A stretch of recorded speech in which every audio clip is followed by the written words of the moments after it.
All right, we are live here. Put some of these video links in the comments before I get started.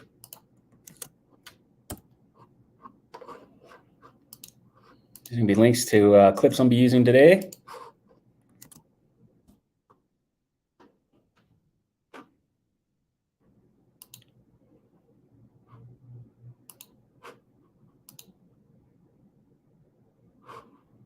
All right, I think I got them all. All right. Hey, everybody. It's Coach Jerry here with Biohacking Truth, and I'm actually going to wish you a happy new year, 2023. New year, new you. New year, new me. So as I took a vacation last week, I sat back and thought about some things that I would maybe like to do different for this upcoming year. And as I was reflecting back on the last few years, boy, howdy, what a strange time we were in. I mean, it almost feels normal for everything to be so weird, but as you go back and you kind of reflect over the past year, couple years, 3 years, you really see how messed up everything is. It's like, how did we get here? How did we get here? So one of the things I want to try differently this year is we're actually right now doing the first ever live podcast for the Sovereign Mind, Body, and Soul podcast with Coach Jerry. And I'm excited about doing that. Multiple reasons for doing that. One, it's a good time saver. But two, I just hate doing recorded video and then editing it and posting it later. Even if there's only one or two people watching, I'm much more comfortable with a bit of an audience. So we've got a few people on right now. Thank you guys for tuning in. Thanks for joining. And I'm also going to leave this open for Q&A here down in the comments. For those of you who don't know, I do have a podcast. It's just a baby right now. I only got about 9 or 10 episodes in, but if you're kind of like-minded like me, if you like the way I come at the health game, and if you just like some of the things I say, or maybe you don't, maybe you're triggered by me, whatever the case may be. But if any of those are true and you want to see more of my content, I would just very greatly appreciate if you head on over to Substack and give me a subscribe, and maybe head over to Spotify, listen to a few of my podcasts, leave a rating and a follow, share it with anyone you can. I greatly appreciate it. Us good guys got to stick together. So that being said, Sovereign Mind, Body, and Soul podcast. What is this podcast for? Right. Well, basically, I created this podcast because I'm fed up with the bullshit that's being put out there for people for information and guidance. We're in a system that doesn't want us to be healthy. And I think if we're being honest with ourselves, that's true. And if you're not sure how that is true or where I'm coming at there, DM me. Please don't leave me nasty comments down below. But you can. You're a free person. But anyway, this is based on my personal journey, where I came from, what it took to get me out of the funk that I was in, mind, body, and soul, and really how simple it was once you get down to the truth, once you start resisting your old dogmas, the old experts, the old doctors, the old dogmatic information. Once you get rid of that and you just surrender to the process, become open-minded, open-hearted, it's very simple living an optimized life, happy, healthy, and whole mind, body, and soul. So that's why I started the podcast. There's a lot of things that I'm interested in. There's a lot of things that I like to talk about, and there's a lot of things that I feel aren't really unpacked in an effective manner. We're a very superficial society, and unfortunately, that's gotten us to a place where we get easily led astray, and we are basically in a hypnotic trance. And I'll talk about that a little bit later. But today's theme of this podcast is the giant elephant in the room dies suddenly.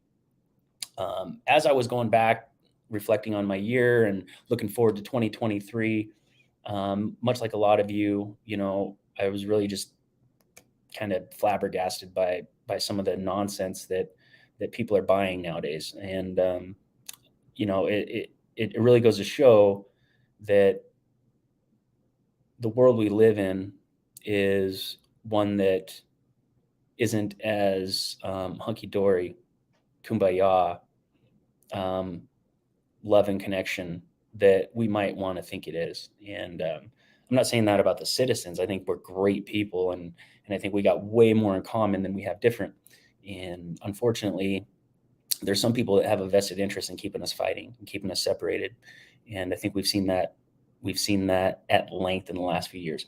So today I'm going to talk about just some stuff that the media is not covering, some stuff that's completely obvious, and maybe lumping this stuff together, in the period of a half hour, 45 minutes, and really breaking it down, and how much of this stuff doesn't have any answers. But not only do we not have answers for it, nobody's interested in finding an answer.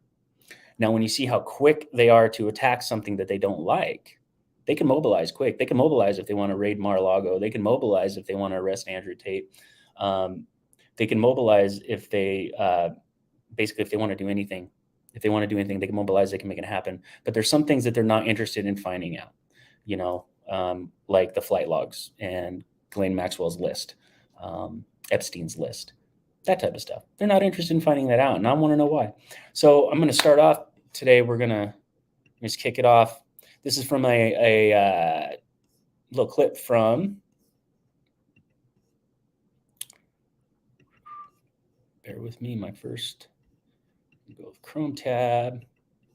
All right, so this is a clip from a YouTube channel that I like to watch. It's Jesse on Everything. He's also got a channel called Jesse on Fire. This guy talks about everything under the sun. A lot of fire, a lot of energy. But just going to kick it off here. Just open up with this little minute long clip. Here's another big story that the mainstream media is ignoring. The FDA dropping a bombshell on Pfizer, on the Pfizer vaccine. So way to catch up, FDA. Like, welcome to the party, pal. That's taking you this long.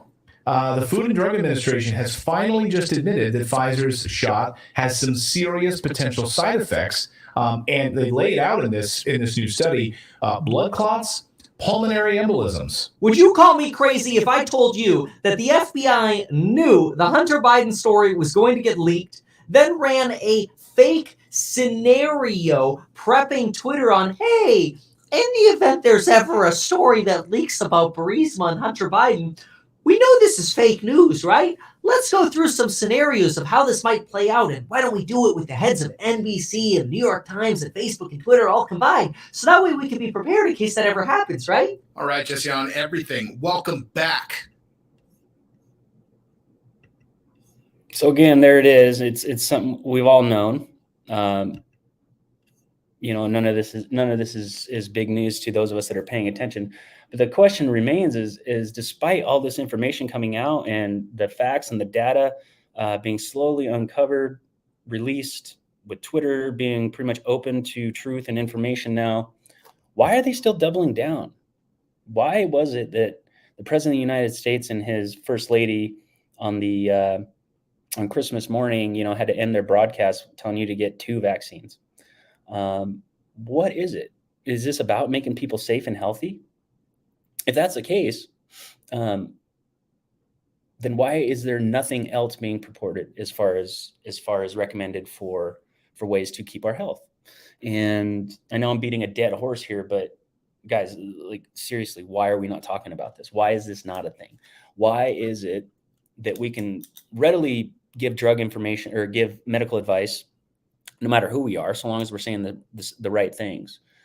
But we've got these 3 little organizations we're supposed to follow. We've got these scientists we're supposed to follow. We've got these experts. We've got these doctors we're supposed to follow.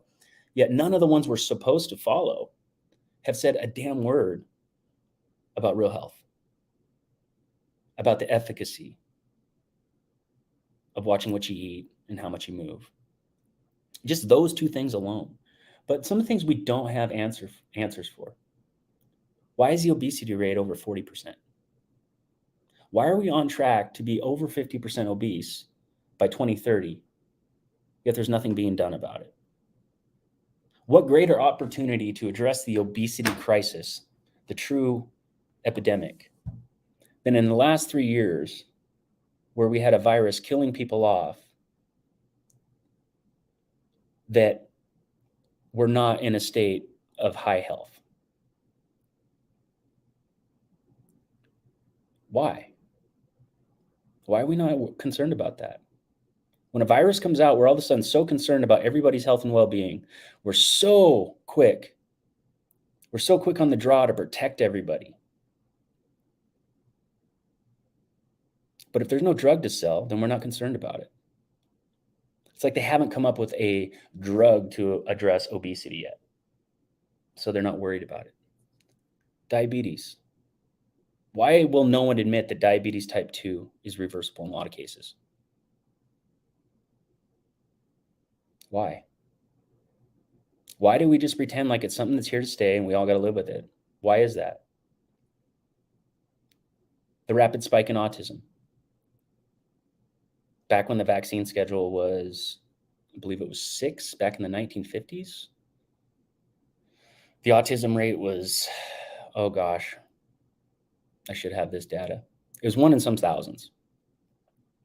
Now it's like 1 in 30 for kids. And the vaccine schedule has gone from like 4 to 16 to 60 something. And I'm not saying the vaccines are causing it, but why do we keep increasing the vaccine schedule while we don't have answers for all these medical conditions that seem to be unexplained? Yet we're happy to just create new drugs to address them, but we don't want to know what the root cause is. SIDS, sudden infant death syndrome. We got kids just dying in their cribs. No one's been ever been interested in figuring out why. Now it's happening to adults, not just adults, but we're talking healthy athletes. We're talking people in the middle of the soccer pitch just dropping dead, on the rugby field, on the cricket pitch. People are just dropping dead, young, healthy athletes. And if you remember back to when the virus was going on, do you remember the scene? Remember the scene of, if you've ever seen the movie V for Vendetta, it's just like that. If you haven't seen V for Vendetta, go watch V for Vendetta and then marry it up with what's happened the last 3 years and scratch your head on that one. But on the movie V for Vendetta, remember they had the big ticker, like everything was like this running death ticker, this virus, right? And it was all fraud. It was all fraud in the movie. Like it was all made to trump up terror and get people in this hypnotic, confused trance, and it worked. I'm not saying that's what happened with COVID, just saying. But it was just like that. Remember, paint the picture. Like there was this running death toll and like there was no season for it. Like flu has 2 seasons, right? This was just a constant running death ticker, right? January 1st couldn't reset it. A 6-month break couldn't reset it. A new flu season couldn't reset it. They just kept going because there was an election coming. But we had all this attention on every single death for this particular virus, this one virus. Yet nobody was talking about the cancer deaths. No one was talking about deaths from diabetes-related causes. No one's talking about obesity-related deaths. Autoimmunity, it's another one. But we got sudden death syndrome happening now. And back when the virus was like anybody that died with it, not from, with, was counted. And they were added onto that ticker. But now we got people dropping dead. And all they get is a headline that said so-and-so died suddenly. How sad. That's it. Nobody's interested. Nobody's concerned. But meanwhile, when there was a virus that had a 98% survival rate, everybody that died with it, not from it, with it, got counted as a death from it and got martyred all over any media source, especially if they were a celebrity. Who we got here? We got Morgan. Hey, Morgan. Die for COVID. Morgan, can you extrapolate on that comment? I'm not sure I understand exactly what that is, but if you do, I'll bring it up on screen. I'll address. But sudden death syndrome. No one's curious. No one's wondering what's going on there. Autoimmunity. Why is autoimmunity such a thing now? Even before the spike proteins. But we take all these autoimmune conditions, we break them down into different ailments, we call them different diseases, so we can create a different drug. But are they really different? Right? Crohn's, IBS,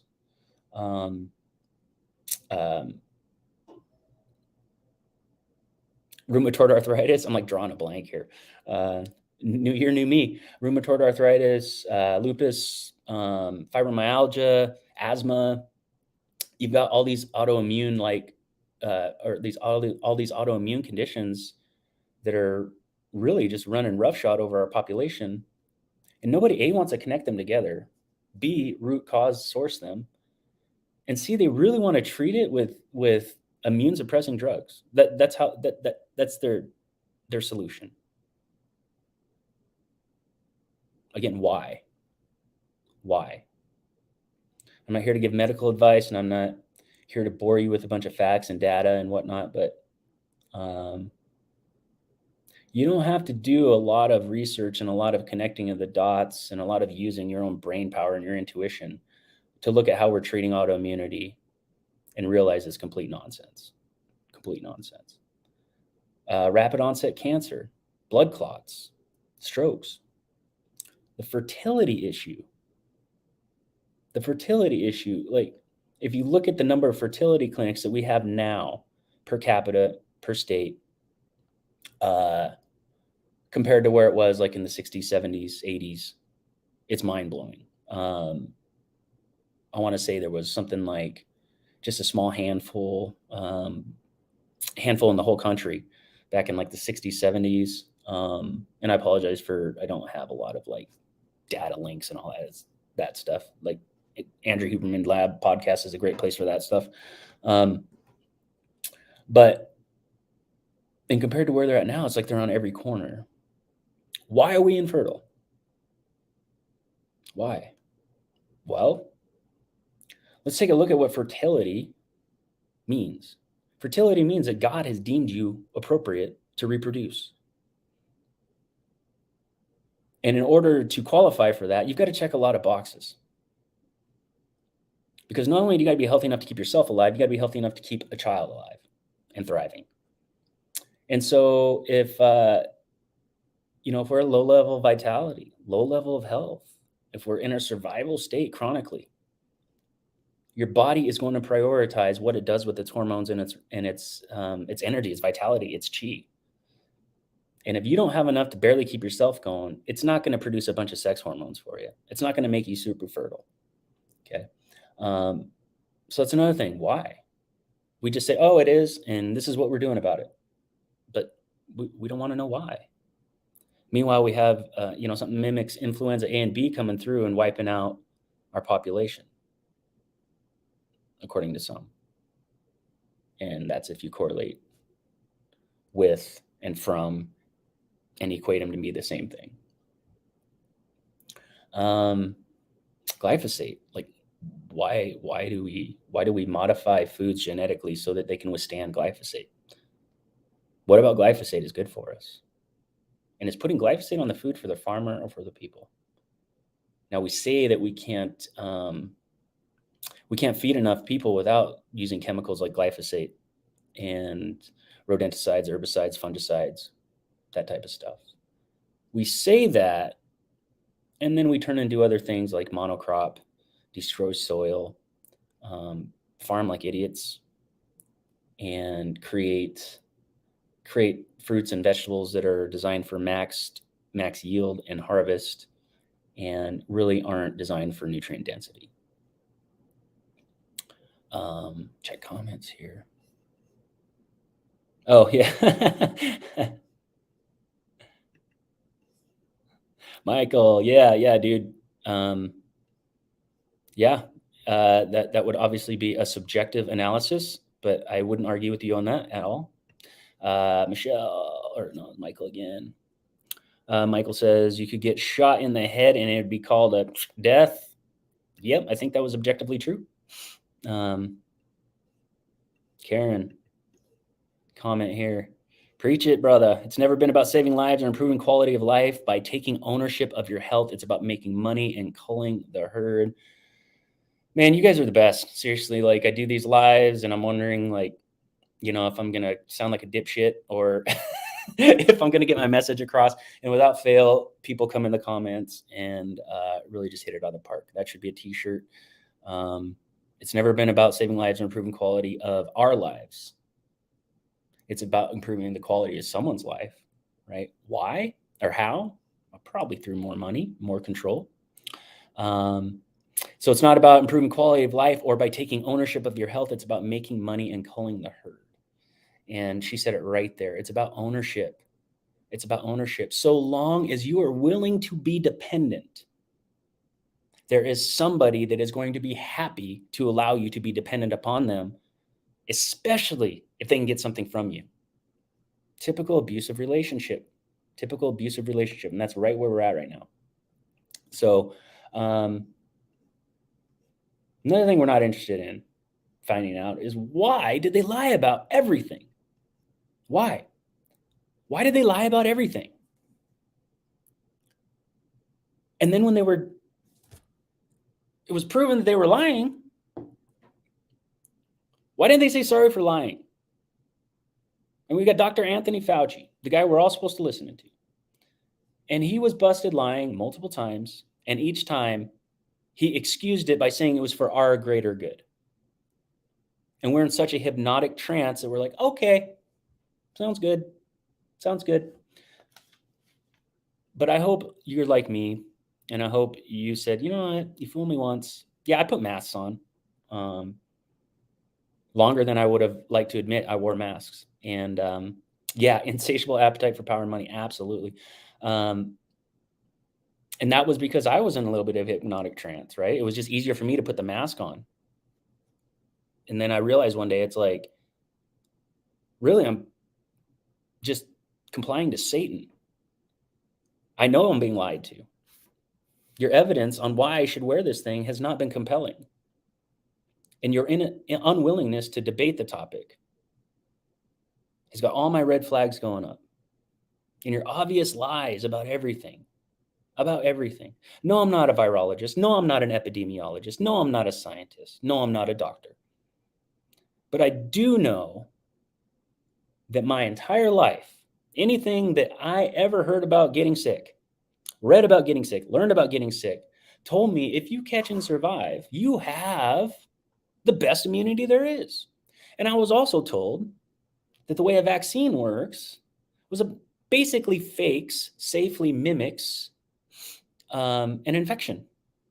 And so your body does its best to create antibodies or an immunity to that particular invader. Now, if you just look at the logic behind that, there is no way in hell on any planet in the solar system that those two facts can live in the same house of truth. You can't have the fact that natural immunity is developed by fighting off an invader and developing antibodies towards it, and then saying, but this artificial, never before used experimental concoction is actually better than your natural. And we know that because we haven't tested it, and we've never used it on a person, and we didn't do animal trials. But we're right. That does not get through to anybody unless they're in a hypnotic trance, period. Okay. And the last thing, this is like a little more recency bias here, but human trafficking. Yeah, I said it. I said the right-wing talking point. I said the extremist talking point. Human trafficking is bad.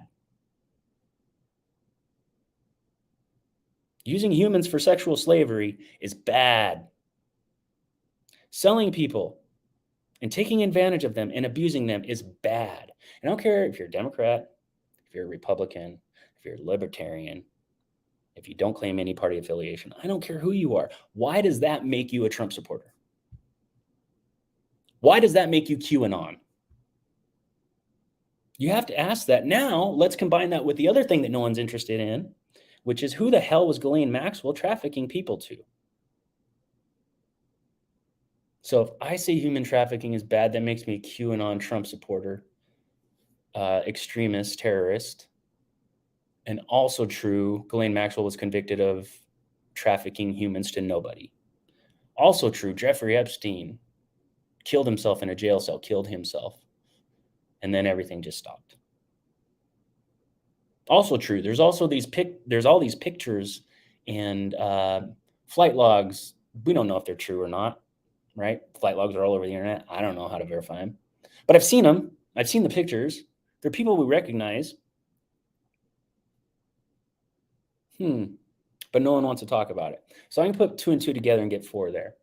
But I find it really funny that when you just say that word, human trafficking, you're automatically a QAnon supporter, you're automatically a Trump supporter, you're automatically a right-wing extremist, you automatically hate gay people and you hate trans people, and you're a bigot and a homophobe. Just by saying that, right? Yeah, all of a sudden Andrew Tate, who everybody seems to despise, that is left of 3/4 far left. They seem to despise him, and then he gets arrested, and I think it's up in the air right now if it was money laundering or trafficking or whatever. It's so hard. It's so hard to keep track of things. But all of a sudden it's okay to talk about human trafficking now. All of a sudden, human trafficking is a bad thing for everybody, not just half of us. And it's become the latest virtue signal all of a sudden. All of a sudden, human trafficking is bad. So it's like so many people are in this trance and they are like cats, and the media has a laser pen.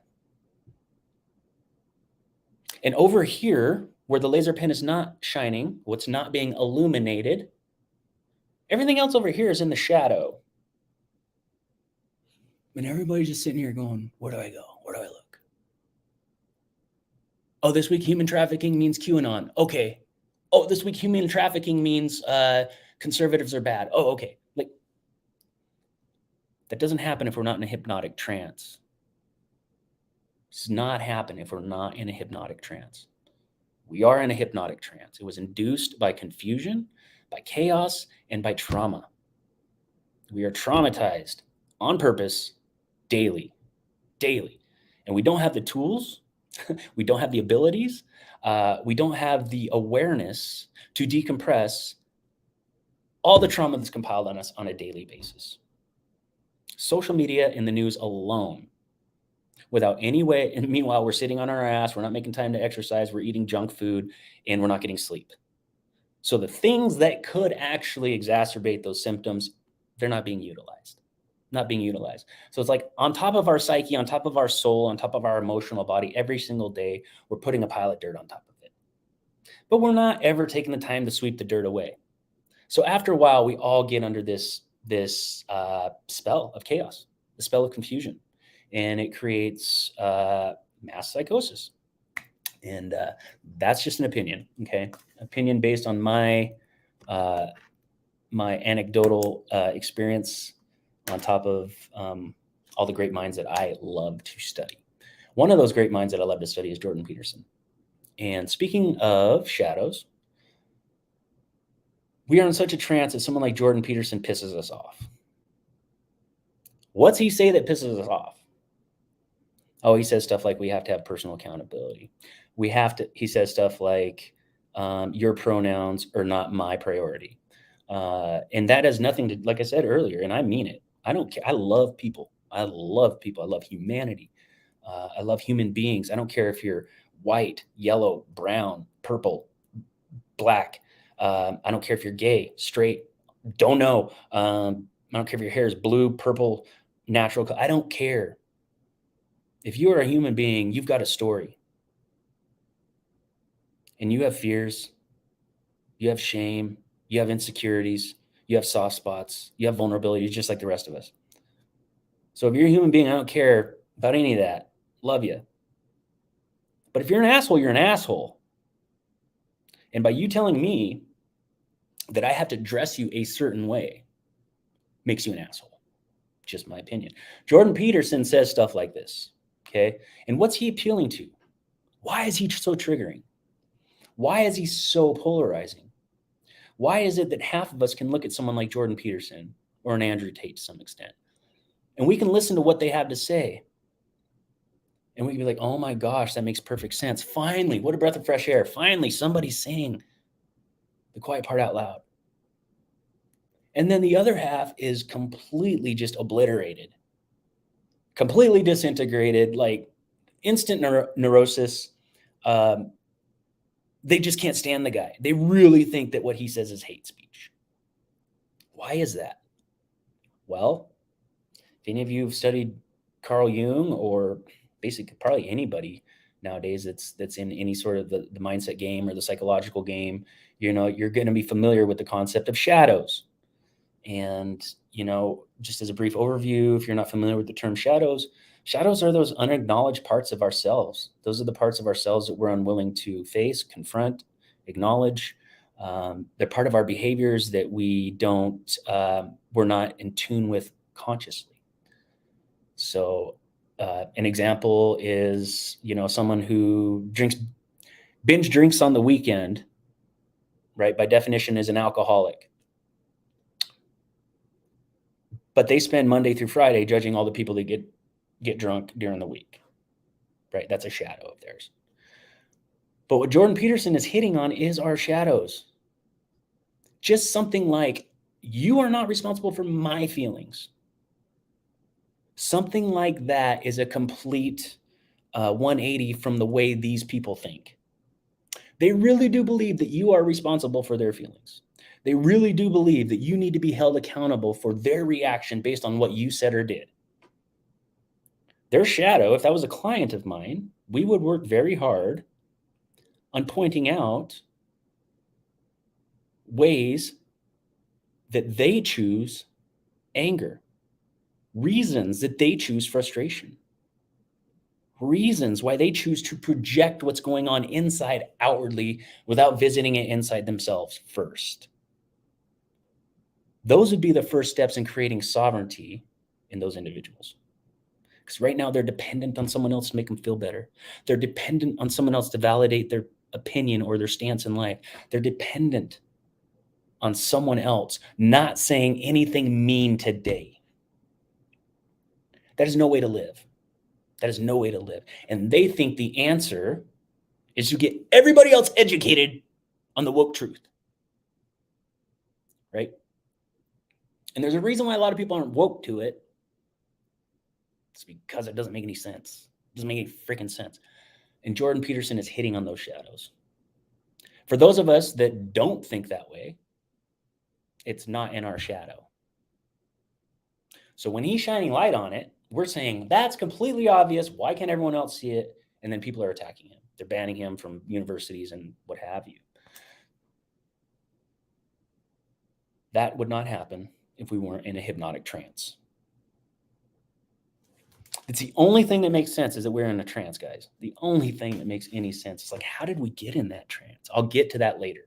I will get to that later. So we're not talking about any of that stuff. Any of the stuff that we all know to be true. We all know this. Like, I don't know anybody that doesn't know somebody that hasn't died of a heart attack or of cancer or obesity-related illnesses. If you take a look at the actual statistics and the fact that we're not talking about this and the fact that we have an American Heart Association, the fact that we have a Center for Disease Control. Now think about that verbiage, disease control. We just assume that it's about controlling disease. Think about it. The Center for Disease Control. What did they actually do with the disease? Did they control the disease? Or did they control the people using disease? That's up to you to decide. But we have a Center for Disease Control. We have a World Health Organization. We have American Heart Association. We have an American Diabetes Association. We have all these associations, and guess what? They're siphoning millions out of the economy and doing jack shit. Not a damn thing. Not a damn thing. I don't see anybody from the American Heart Association going, "Hey, what's going on with all these heart deaths? What's going on here?" I don't hear anybody talking about it. Could it be that the more heart disease there is, the more funding the American Heart Association gets? I'm asking a question. I'm not making a statement. Could it be? These are things we got to ask ourselves. Just because there's an organization and a bunch of letters behind it, and there's a front man doctor or scientist that's pushing this organization, that doesn't mean that the organization is what we think it is. The Center for Disease Control. Did they control the disease? Absolutely not. They didn't do a damn thing. In my humble opinion, Facebook fact checkers, they didn't do a damn thing, in my humble opinion.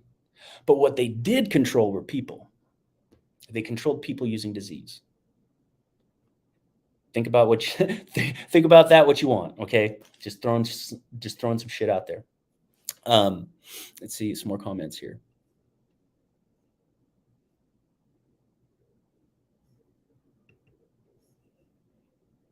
Absolutely. You were Michael again. If you guys don't know Michael Freya or you don't follow him on Facebook, get in touch with him. He's a great dude. Great dude. You're responsible for what you do, but you do not judge nobody because you are not perfect. But there are still exceptions to that rule. Yes, absolutely. Absolutely, Michael. And I 100% agree with that. And just for clarification's sake, guys, anything that I say on any of my broadcasts, any of my podcasts, any of my content, because I get fired up, because I am passionate, sometimes I lack situational awareness. So none of anything I say is a judgment on individuals, their choices, their behaviors, their situation in life. None of that, because I was there for 90% of my life. I was right there wanting to do my best. But it wasn't my fault, just like it's not their fault that they are being misled by people that they trust. And you should be able to trust these people. If it wasn't for my own personal situation and how I happened along the actual truth and how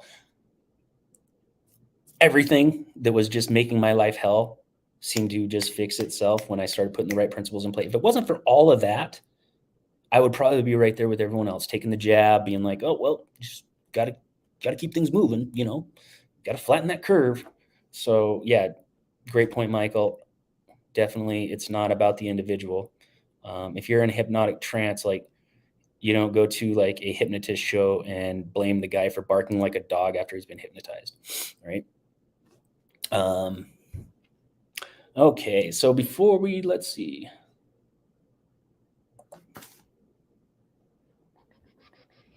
All right. So before we get into that, next, we're going to kind of end the pharma talk because I think we've hammered on it quite enough. But this was from the Dr. Drew. I'm going to share my screen here. From the Dr. Drew podcast, now available on Rumble. I think Dr. Drew, believe it or not, is actually been banned or shadow banned on a lot of different platforms. So, it's not just us conspiracy theorists and non-doctors and non-scientists that are waking up. So this is from the Dr. Drew podcast on Rumble, and I forgot this guy's name. Cardiologist Dr. Asim Malhotra, who was initially advocating for the treatment, and after some time and some results started rolling in, he started doing some research, and he is no longer advocating for them and is actually flipped course 180. So play a little clip for you from this gentleman. If you want to check that out, the podcast link is in the comments. Associated with increasing the risk of heart attack and probably even progression of underlying heart disease in people who've already got some heart disease. There's been significantly increased risk from 11% at 5 years, risk of heart attack, to 25%. Now, that's a huge increase. If this is true, then it's very concerning indeed. But a whistleblower, if you like, contacted me to say that the researchers in this department had found something similar within the coronary arteries linked to the vaccine, inflammation from imaging studies around the coronary arteries. And they had a meeting, and these researchers at the moment have decided they're not going to publish their findings because they are concerned about losing research money from the drug industry.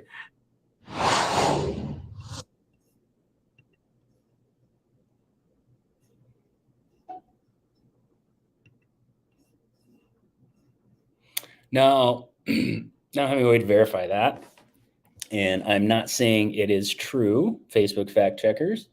I am just saying there's a doctor, a cardiologist in this country who has an opinion, and I was sharing his opinion. So as you fact check this broadcast, I just want to make it very clear. I'm not saying what he said was true. I'm just saying that there's a doctor out there saying this stuff. So that being said, what if it were true? What if it were true? What are some things we would see if something like that was really going on? What would we be seeing? What would be what would be some breadcrumbs that we can utilize to kind of do our own personal little fact check? Science is great. Data is great. The scientific process is great. But here's the thing. You can't prove something's true if no one studies it and researches it, right? And if our barrier to entry on what we allow to be accepted as truth in our life must come with a peer-reviewed study, how do you get that if no one studies it or publishes it? Another question nobody's interested in answering. If it were true, what would we see? I don't know, maybe we see people dropping dead without explanation. Maybe there wouldn't be autopsies published on them. Maybe there would be no funded, peer-reviewed meta-analysis on related deaths. What if we took the reporting guidelines for the virus, which was if you died with it, it counts. If you died from it, it still counts. What if we took that logic to the cure? What if everybody who died with it got recorded as a death? I wonder what that would look like. What else would we see if something like that was true? Maybe we would see, oh, I know, here's what we could do. We could go back a couple years and we could take a look at the content that was banned then from doctors, epidemiologists, virologists, scientists, politicians, three-letter organizations, billionaire, retired computer college dropout guys. We could see what was banned then and see if it's true now and how many retractions and corrections have been made since, because that would be for the greater good, right? If we want people to be safe and healthy and live, I think we would keep the information current.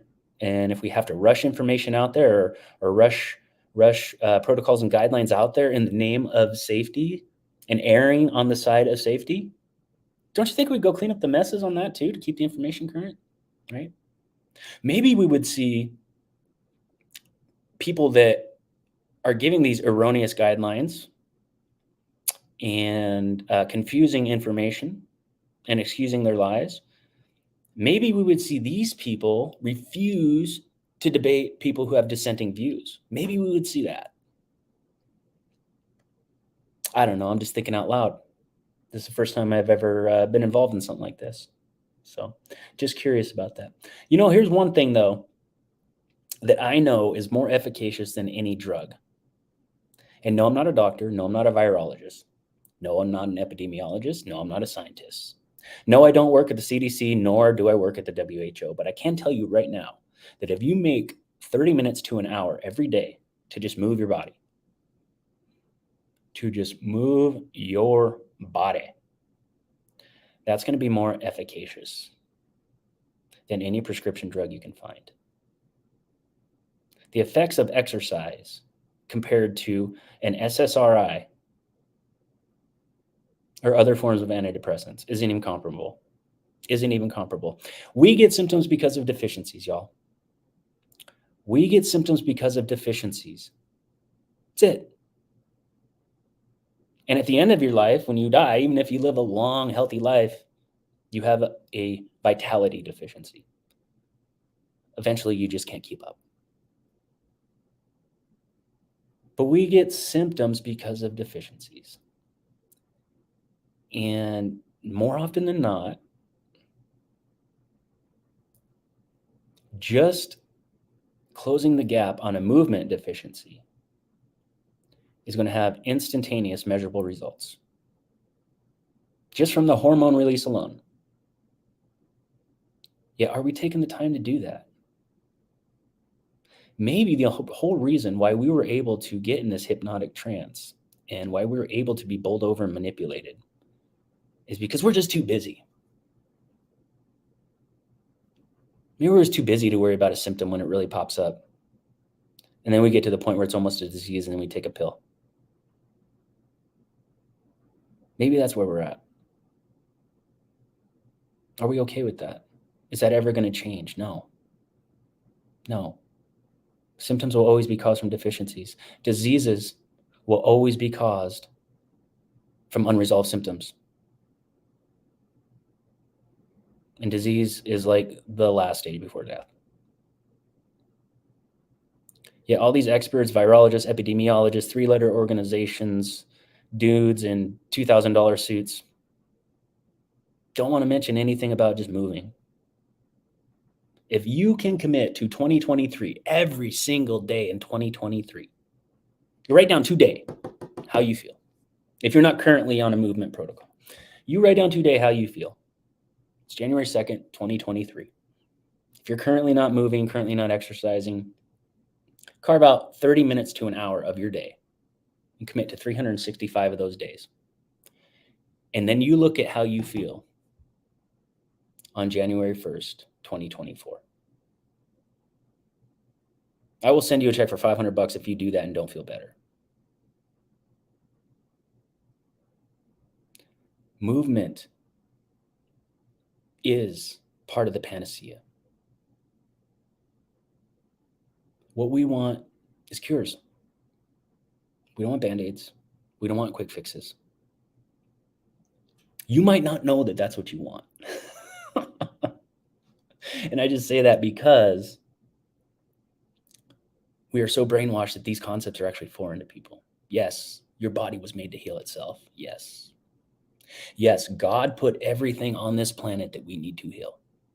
There's nothing that we needed to take and make a toxic concoction out of to keep us alive because it's better than what God did. Do people stay alive because of drugs? Yes. Is there miracles because of our brain power and our technological capabilities that keep people alive that would have normally died? Yes. Are the surgeons, the nurses, the first responders, the doctors, the anesthesiologists, who am I missing? I don't know. Are these medical professionals absolutely amazing people? Yes. Yes. All of it. All of it. But they're stuck in a satanic system. They're stuck in a satanic system. There's nothing about their business model that has anything to do with us being healthy. Nothing at all. At all. That'd be like a Les Schwab tire making a tire that never goes flat. Not how good that would do, right? Remember when washers and dryers used to last freaking decades? Yeah. Now you get 4 years, 5 years out of one. Okay. It's a business model, you guys. And you're the product. You're the product. But movement. Like I could spend all day talking about the benefits of movement at the expense of boring you. So I won't do that. But just on a, let's just take a few like big, huge wins from exercise. All right. 1, pumping of your body, the imbibing of your body, lymphatic drainage, spinal disc health, organ, visceral health, organ and endocrine health, being able to sweat toxins out. All these things are basically they're innate within us as part of who we are, right? If we're not moving every single day, we don't feel human because we're not. We're made to move every single day. We got a butt muscle on us, a gluteus maximus on us that was made to hunt prey down for tens of miles. Like we were, we were built to injure something with a spear and go chase it down for 20 miles until we were designed to outrun animals. We were designed to run animals down until they got exhausted. Right. But we don't even get off our ass. So I'm sorry, guys. Maybe it's better if I do record this and edit it. But like I mentioned earlier, the hormonal release, the BDNF, brain-derived nootropic factor, you've got your adrenaline, dopamine, acetylcholine, that loop, that all that stuff gets regulated, your circadian balance, your circadian rhythm, so long as you're not working out too late at night and not jamming too much caffeine before your workouts, like all these things. Put it this way, if they were to take what 30 minutes of walking can do for you a day and put it in a pill, that would be that would be the ultimate. That would be like, and game over for pharma. Like we're put this in a pill, we're going to give it to you. Everybody's going to be addicted instantly. That's how powerful it is. Yet here we are. We don't get off our ass and move as a collective, as a whole, as a population. And we've got kids watching us not get off our ass and not move. We got kids watching us prioritize our money and our earnings and our status or our profession over our health. And it's not about looking good in the mirror, even though that's a guaranteed side effect. It's really about living the way you're supposed to live, because we get one shot at this. And if you believe in reincarnation, you get one shot at this as you, right? If you believe in heaven and hell, then you're going to one of those places. You get one shot. And you got a 1 in 425 trillion chance of being you. You could have been born as a caterpillar, as a giraffe, as a donkey, as a freaking mouse who lives 2 years. And if you live in a free country, just think of all the lotteries you won to be that. You won the lottery of being you. You won the lottery of being human. You won the lottery of being in a country that doesn't have a caste system. And I hope you are. If you aren't, I'm sorry. You won all these different lotteries to be you. What about that isn't magical? What about that isn't proof that there's a God or a bigger purpose or a consciousness behind all that? Or it's just a big accident?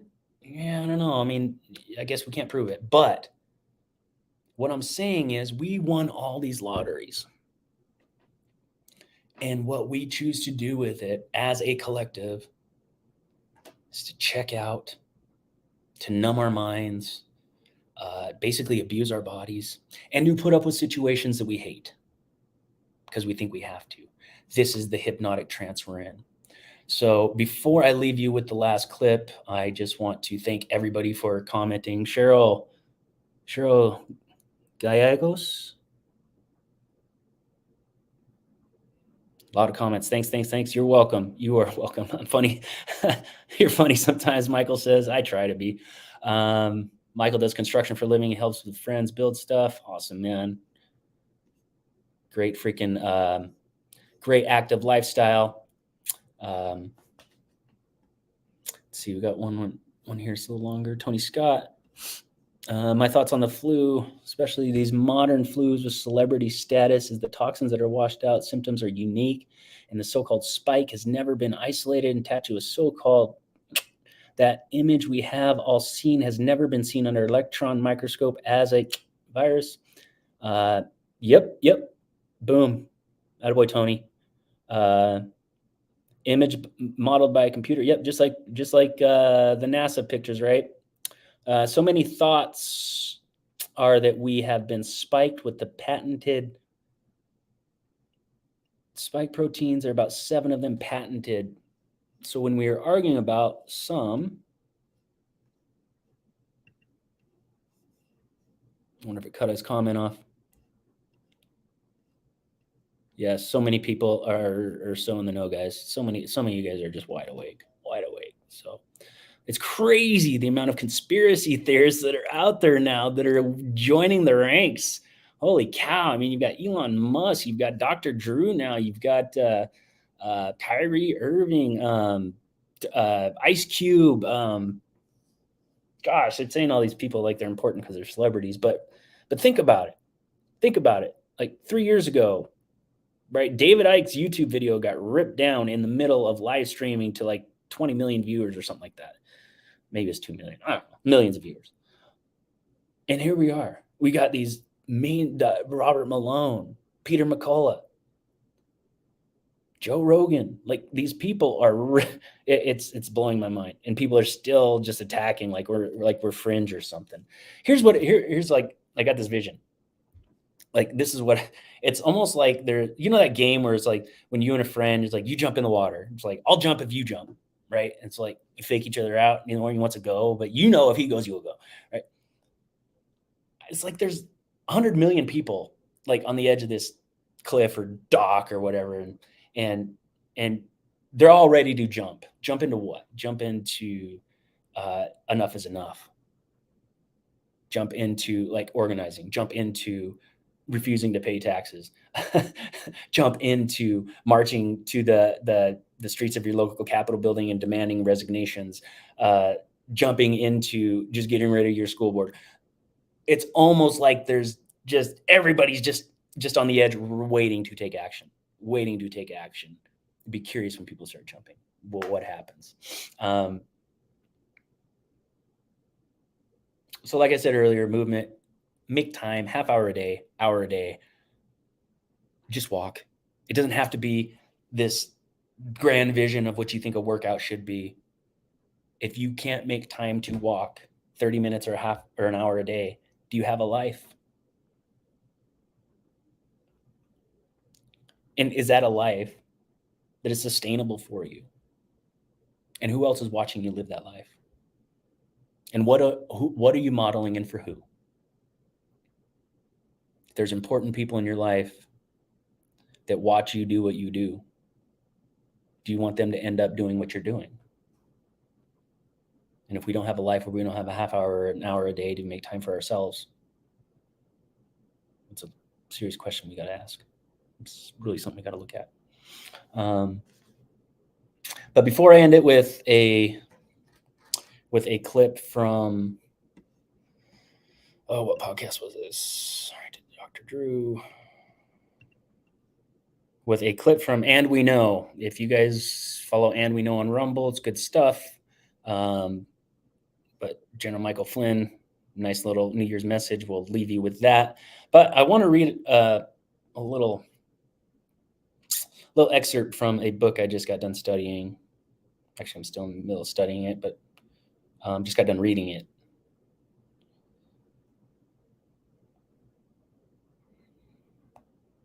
So this book was written in the 80s, and it's talking about deep trance phenomena. And it's actually a psychologist named Dr.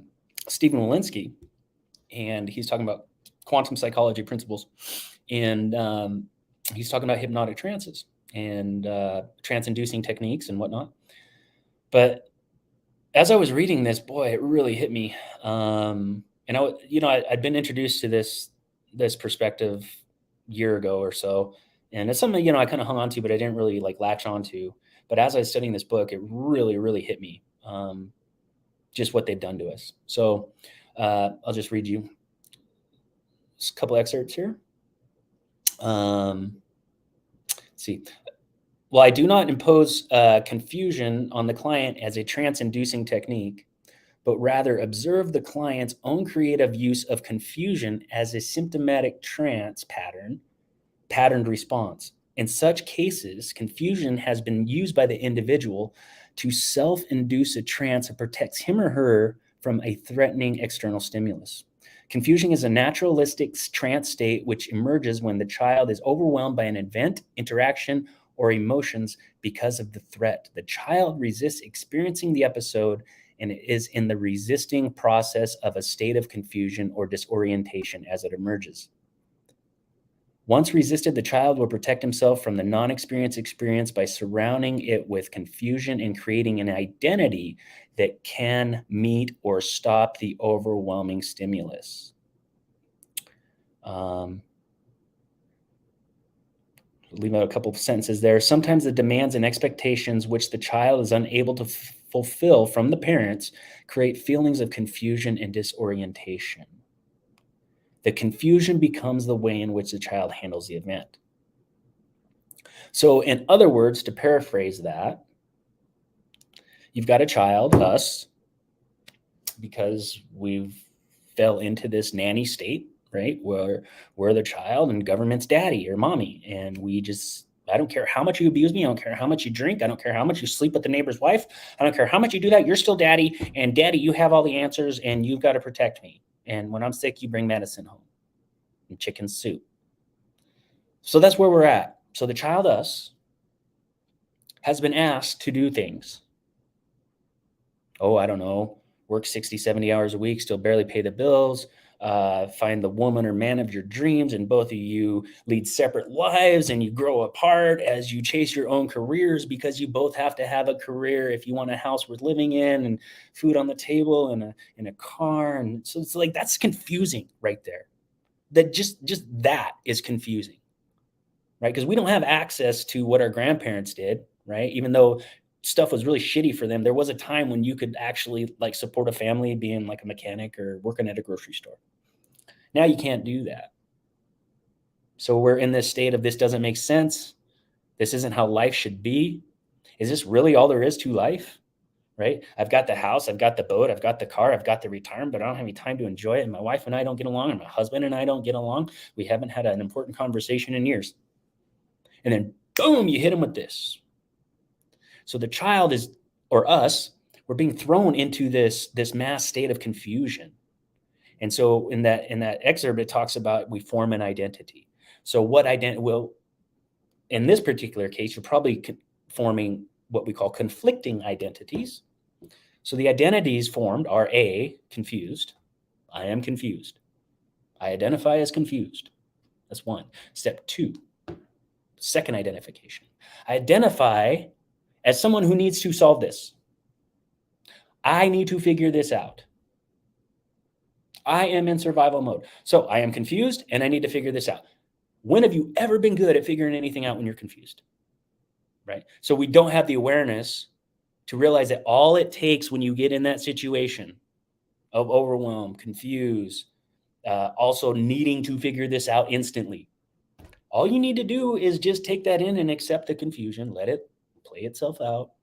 I'm confused. If you're identifying as confused, just be confused. When the confusion settles, when the dust settles, when the fire goes down, okay, it'll be okay. When that happens, you are able to find perspective. You are able to find space. And then when that's clear, you no longer identify as confused. And when you're not identified as confused, then you can identify as someone who's going to solve a problem. Simple. Okay. But we have been thrown in this situation, right? Just the dynamics of living in the world today, making ends meet, having a comfortable living, all that stuff. It's confusing enough. Then you throw this event at us and we're confused and we don't know where to look. And guess where we're looking? So at that point, you have identified as confused. Once you've identified as confused, you don't realize that that's what you're accepted as I am confused. Then it doesn't matter that the information doesn't make sense. At that point, you've taken that off your priority list, right? Generally, it's like, oh, okay, if something's going to be true and I'm going to follow, well, if I'm going to follow some advice, A, it's got to be true. 2, it's got to make sense. 3, I got to trust the person. 4, what's in it for me? 5, will anybody get hurt? Right? There's all these things that we go through, right? But when you're in that mass state of confusion, yeah, Michael, look for God. Absolutely. Absolutely. Always tethered, always there, right? But as soon as we've accepted that we're just confused and we just don't know, right? First sign that people are confused is they're like, you're not a doctor, but take a vaccine. Don't tell people to do their own research. You're not a doctor. You're not a virologist. Meanwhile, they're going and they're posting, everybody take it. Look, I just got mine. Go get yours, right? Like confusion. So it doesn't have to make sense. So since they've already said, I'm confused, it doesn't make sense. So whatever action I take is probably not going to make any sense. I'll go to the next order of priority. All right, who do I trust? Oh, I trust that guy. That's Fauci. I trust Fauci. Well, he's lied 10 times. He keeps contradicting himself. What? He's saying stuff that doesn't make any sense. Yeah, but I'm confused and I got to make a decision. So that's how we get there. That's how we get there, right? And because they're confused, they are pissed that you're not. Because I've identified as confused, you're obviously don't act confused at all. You're an enemy. You're not of my tribe. And that's where we're at. Mass state of confusion. So the child is confused. They're given demands that they cannot comply with. They can't comply with these demands. Like, what? Really? Like, I don't want the shot. Oh, okay. Well, you have a choice. Choice is get the shot or lose your job. No one forced you. No one forced you to do it. That doesn't reconcile in people's minds. Doesn't reconcile. Even when I've had this in my own family where, and if you got it, like, I'm not judging you like at all. Like, Please don't turn this into us versus them thing. We're all on the same team. But I've had it in my own family. Like my father and I don't talk anymore. He called me an irresponsible parent because I wouldn't get my kids vaccinated. But I've had it in my own family where they think like us and they don't want to get it and they didn't want to get it, but they also didn't want to go through the pain of refusing based on, and rightfully so, refusing, going through the process, getting terminated, figuring out how to make the ends meet until you go hire a lawyer. How am I going to afford that? Taking them to court, winning, and then what? They didn't want to go through that. Even though they knew that everybody who's taken people to court over this have won, that there's no legal constitutional grounds for any of this. They know all this. And they know what would happen if they were to go through the process. But they still chose to take something that they thought possibly is deadly. Russian roulette. What kind of fucking choice is that? It's not a choice. So when I say you got a choice, if I told my kids, like, what do you want for dinner? Cat shit or dog shit? That's not a choice. They'd be really confused, wouldn't they? So we get in that confused state. And then we say, oh, by the way, there's the enemy. Anybody that's got a red hat on, anybody that has an American flag, anybody that has a don't tread on me flag, that's your enemy. They're doing this to you. So you take someone who's hypnotized, confused, scared, and just wants to be somewhere else in a different situation, and you point them right to where their enemy is. And that's me and you. And that's where we're at. What can we do about it? I don't know. I don't know. I know what we can do. I don't know if it's the answer, but it's an answer. Is we take personal responsibility over our situation. Right? That means we don't engage with dipshits. We don't engage with dipshits. That means we stop trying to convince people. We stop trying to convince people. If it's about my own mental health, sanity, energy conservation, over educating people that aren't interested in being educated because they're in a trance anyway, then that's the way it's got to be. I wish I had some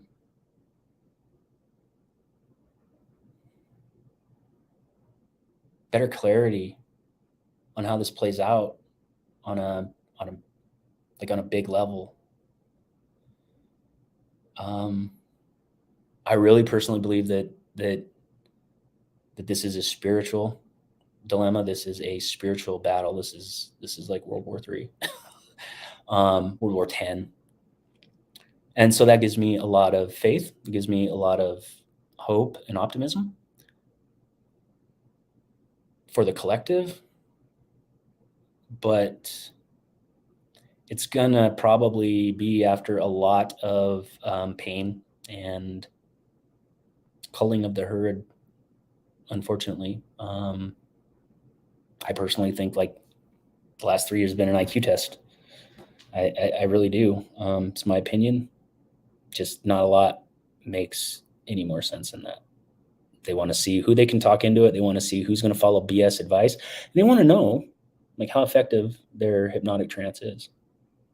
This all ties into like MK Ultra, that type of stuff. So Project Mockingbird, all that good stuff. But anyway, I hope you guys find value in this. And I hope, really, I guess my intention behind this is to keep us from being a resource to help keep us from bouncing around and avoiding moving on to things before other things are suddenly or fully resolved. And that doesn't mean they're going to get fixed, but is it resolved within you? Have you processed all these things that I've talked about? Have you even thought about it? Have you even thought about that like 3/4 of the people die from either heart disease, or other metabolic conditions? Like, have we thought about that? Like 50% of us die from heart disease. 50% of us are going to get cancer. And of that 50%, 50% of them will die from it. Doing the math, that's like 25%. So you take 50% dying from heart disease and 25% dying from cancer. That's 75%. And what's causing this shit? Why does nobody want to know? Why does nobody want to know? Why was McDonald's, liquor stores, strip clubs, marijuana joints? I love me some marijuana, but I don't consider it essential. Why was it essential? When your gym was closed and you couldn't go outside. And this was a traumatic event for us. If you haven't taken time to decompress from this, if you don't have daily decompression techniques, if you don't have ways to keep trauma from storing in your body, how has the last 3 years been affecting you? This isn't something that just happened and we're just going to be like, oh, sweet. No, because it's going to be on to the next thing. It's going to be on to the next election. It's going to be on the next child trafficking ring. It's going to be on, to the next conspiracy theory. This is how this trauma accumulates in us, guys. That's why trauma is such a big deal now. It's such a hot button topic. We all have trauma. Like, you don't have to be mentally ill to have trauma. Having trauma is not a bad thing. It means you're human. It means you're still alive. It means you've lived a life. But if we don't even have 30 minutes a day to walk, we're not getting rid of this trauma. And I'm not saying it is by design. But if I had like a goal, like if I was a eugenicist or something like that, and I wanted to reduce the population and I wanted to keep people dumb and docile, I'm not sure I'd do anything different than what they're doing. Just my take on it. So, and this all ties into health. Yes, it does. This is about health, because if you ain't happy, you're not healthy. If you're not healthy, you're not free. And if you're not free and you live in a free country, what's the point? What's the point? So I hope you guys found value in it. I'm going to leave you with a clip from General Michael Flynn. And I appreciate all you tuning in for my first ever live podcast.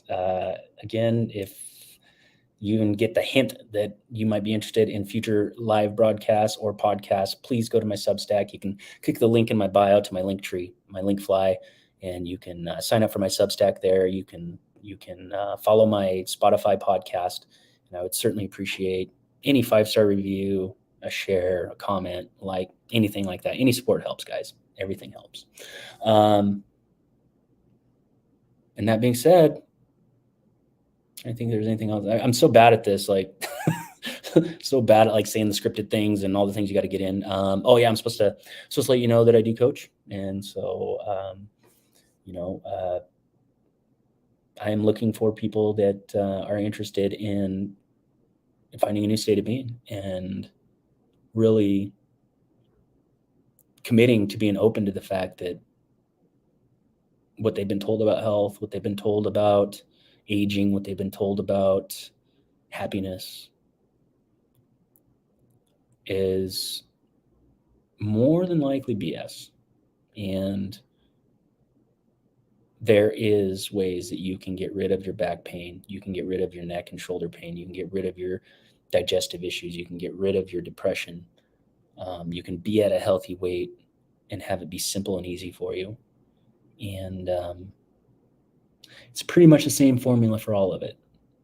So I'm tired of watching people not get help.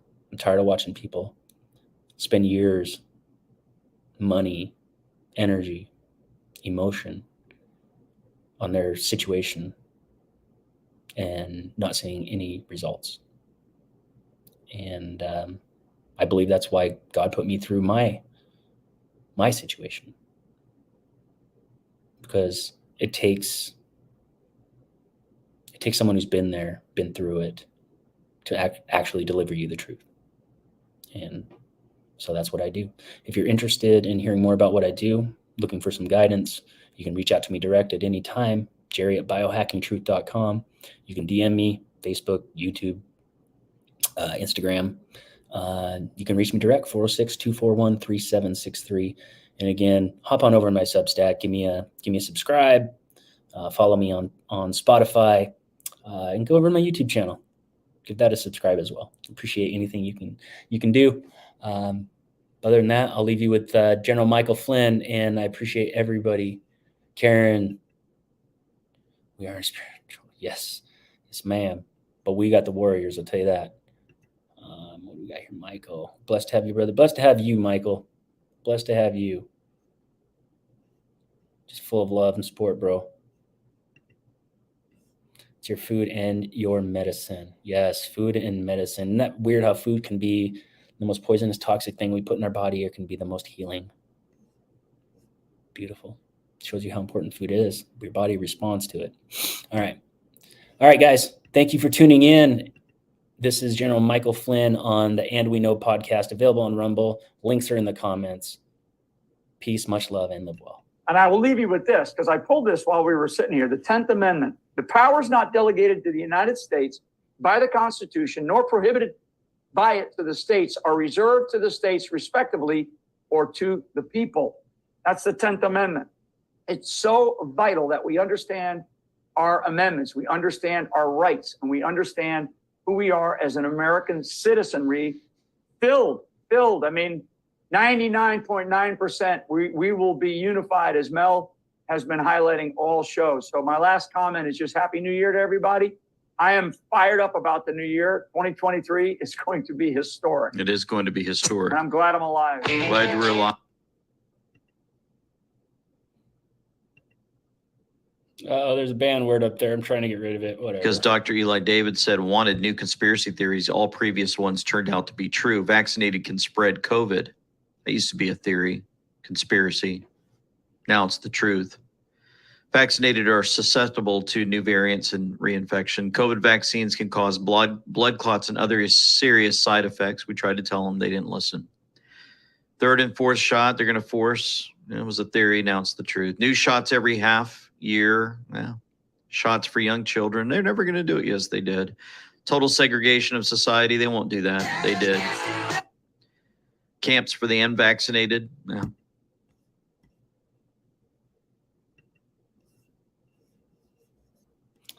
All right. You guys get a good look at that. So weird. Still being flagged too. Peace, much love, and live well.